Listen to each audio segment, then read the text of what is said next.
আগস্টে হাজারো শহীদের রক্তের বিনিময়ে জাতি পেয়েছে নতুন এক বাংলাদেশ। পালিয়েছেন গণহত্যার নির্দেশদাতা শেখ হাসিনা। এরই মধ্যে নির্বাচনের রোডম্যাপ নিয়ে বিএনপির মতো বড় রাজনৈতিক দলের তাগাদা ও নানামুখী আলোচনার মধ্যেই অন্তর্বর্তী সরকারের প্রধান উপদেষ্টা ১.৫ বছরের মধ্যে আগামী জাতীয় নির্বাচন অনুষ্ঠানের একটি সম্ভাব্য সময়সীমার কথা জানিয়েছেন। এরপরেই প্রশ্ন উঠেছে, গণঅভ্যুত্থানের মুখে ক্ষমতাচ্যুত আরেকটি বড় রাজনৈতিক দল আওয়ামী লীগ সেই নির্বাচনে অংশ নিতে পারবে কিনা। আগামী নির্বাচনে আওয়ামী লীগের অংশ নিতে বাধা আছে কি নেই, সম্প্রতি এ নিয়ে নির্বাচন ব্যবস্থা সংস্কার কমিশনের প্রধান বদিউল আলম মজুমদারের বক্তব্য ঘিরে তৈরি হয়েছে নতুন করে আলোচনা। গেল বৃহস্পতিবার রংপুরে এক অনুষ্ঠানে নির্বাচন সংস্কার কমিটির প্রধানের সেই বক্তব্য প্রত্যাখ্যান করে ওই রাতেই বিবৃতি দেয় বৈষম্যবিরোধী ছাত্র আন্দোলন, যার আহ্বায়ক হাসনাত আবদুল্লাহ বিবিসি বাংলাকে বলেন, গণহত্যায় জড়িত আওয়ামী লীগের বিচার হতে হবে, তার আগে আওয়ামী লীগের নির্বাচনের প্রশ্নই অপ্রাসঙ্গিক। বৈষম্যবিরোধী ছাত্র আন্দোলনের মতো একই অবস্থান বৈষম্যবিরোধী ছাত্রদের আরেকটি প্ল্যাটফর্ম জাতীয় নাগরিক কমিটিরও। এ বিষয় নিয়ে নির্বাচন বিশেষজ্ঞ ডক্টর আব্দুল আলীম বলেন, কোনো দল আদালতে দোষী সাব্যস্ত হলে কিংবা নির্বাহী আদেশে কোনো দল নিষিদ্ধ হলে নির্বাচন কমিশন তাদের নিবন্ধন বাতিল করতে পারে।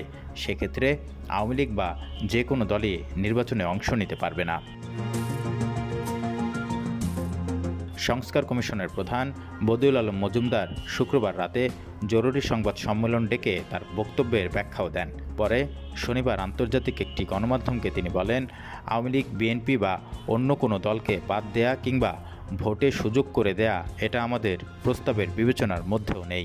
নির্বাচন সংস্কার কমিশন মনে করছে, বর্তমানে নির্বাচন কমিশনের যে আইন রয়েছে তাতে আওয়ামী লীগকে নিষিদ্ধ করা না হলে কিংবা বিচারিক প্রক্রিয়ায় দলটি দোষী সাব্যস্ত না হলে তাদের ভোটে অংশগ্রহণের একটি সুযোগ রয়েছে।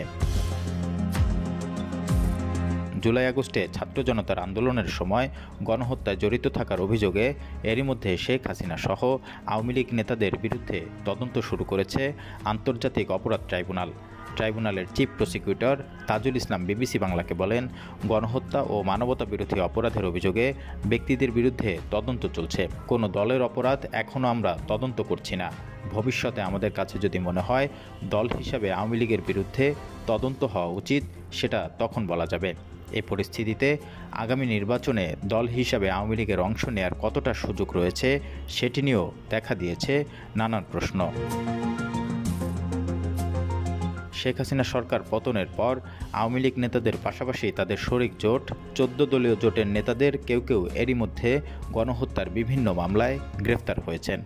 গণহত্যার বিভিন্ন মামলায় তাদেরকে হাজির করা হচ্ছে আন্তর্জাতিক অপরাধ ট্রাইব্যুনালে।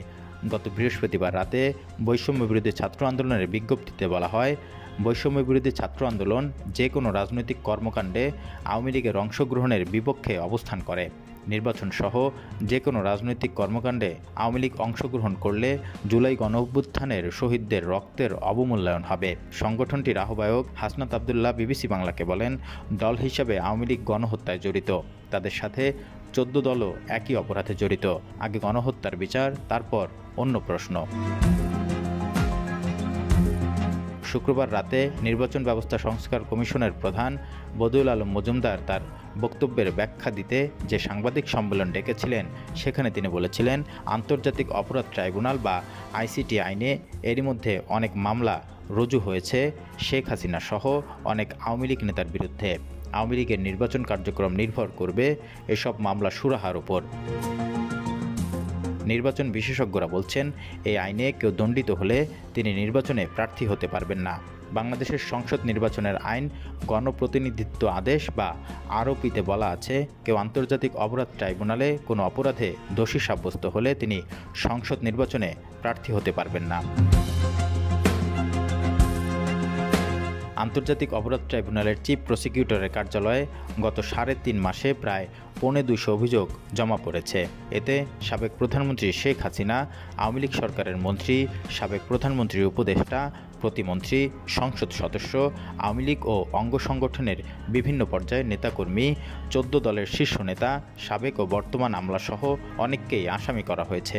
এছাড়াও এই ট্রাইব্যুনালে আওয়ামী লীগের গত 15.5 বছরেরও বেশি শাসনামলে গুম খুনের বিভিন্ন ঘটনায় বেশ কিছু অভিযোগও দায়ের করা হয়েছে। এরই মধ্যে এইসব ঘটনায় তদন্ত কাজ শুরু করেছে আন্তর্জাতিক অপরাধ ট্রাইব্যুনাল। রিপন হোসাইন, ঢাকা মেইল।